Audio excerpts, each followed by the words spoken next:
മാർഗെ കാട്ടുപൂച്ച ഒരു ചെറിയ വന്യമൃഗമാണ്. ഇത് മധ്യ തെക്കേ അമേരിക്കയിലെ മഴക്കാടുകളിൽ കാണപ്പെടുന്നു. ഇവയുടെ രസകരമായ ചില വസ്തുതകൾ നോക്കാം. മാർഗെ പൂച്ചകൾക്ക് മരങ്ങളിൽ വളരെ നന്നായി ചലിക്കാൻ കഴിയും. ഇവയുടെ വളരെ വഴക്കമുള്ള കാൽമുട്ടുകളും പിടിക്കാൻ സഹായിക്കുന്ന വലിയ പാദങ്ങളും ഉണ്ട്.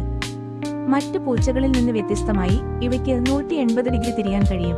ഇത് മരത്തിൽ വേഗത്തിൽ നീങ്ങാൻ സഹായിക്കുന്നു. മാർഗെ പൂച്ചകൾ ഏകാന്ത ജീവിതം നയിക്കുന്നു. ഇണചേരുന്ന സമയമൊഴികെ മറ്റുള്ളവരോട് ഇടപഴകാറില്ല. ഇവയ്ക്ക് ശിശുകുരങ്ങന്മാരുടെ ശബ്ദം അനുകരിക്കാൻ കഴിയും. ഇത് ഇരയെ ആകർഷിക്കാൻ ഉപയോഗിക്കുന്ന ഒരു തന്ത്രമാണ്. മാർഗെ പൂച്ചകൾ നോക്കണലാണ്, അതായത് രാത്രിയിലാണ് ഇവ വേട്ടയാടുന്നത്. ഇവയുടെ വലിയ കണ്ണുകൾ ഇരുട്ടിൽ കാണാൻ സഹായിക്കുന്നു. പെൺ മാർഗെ പൂച്ച ഒരു സമയത്ത് ഒരേ ഒരു കുഞ്ഞിനെ മാത്രം പ്രസവിക്കുന്നു. കുഞ്ഞുങ്ങൾക്ക് മരങ്ങളിൽ ചലിക്കാൻ പഠിക്കാൻ വർഷങ്ങൾ വേണ്ടിവരും. വനനശീകരണവും വേട്ടയാടലും കാരണം മാർഗെ പൂച്ചകൾ അപായസാധ്യതയുള്ള ജീവികളുടെ പട്ടികയിൽ ഉൾപ്പെടുന്നു. മറ്റു പൂച്ചകളേക്കാൾ വളരെ ദൈർഘ്യമേറിയ വാലുണ്ട്.